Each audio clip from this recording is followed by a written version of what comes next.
Seth said something really important there, actually, that I think is going to be something I'm going to be focusing on a lot, which is the mechanisms that the left uses to avoid confronting the degree to which a lot of this violence, most of the violence now in this particular period of American violence, is coming from the left. Ezra Klein did this yesterday.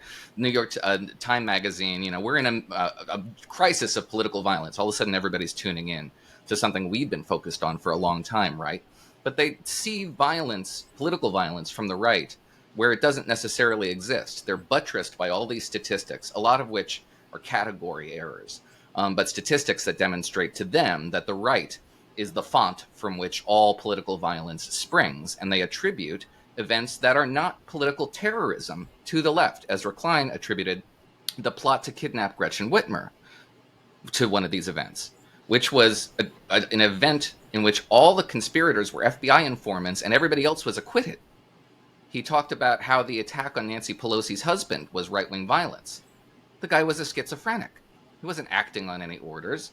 In fact, the degree to which there was any support for him from the far right fringes was really muted, and yet they see this as just right-wing terrorism.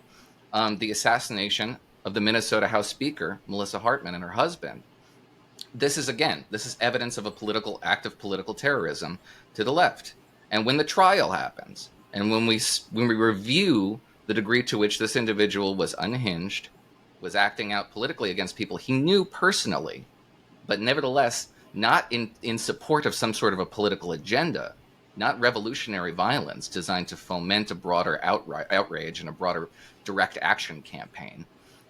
They have a variety of category errors into which they retreat that allows them to say, now that they recognize political violence is everywhere, oh, it's everybody, it's everything, it's everybody, it's nebulous, it's society, no one's to blame. And only a couple of months ago, they were saying this is a right-wing thing. If you were sitting next to Charlie Kirk yesterday, as people were, you were sitting next to a guy who was shot, right? If you were sitting on the train, there were people sitting nearby when an open attack was going on.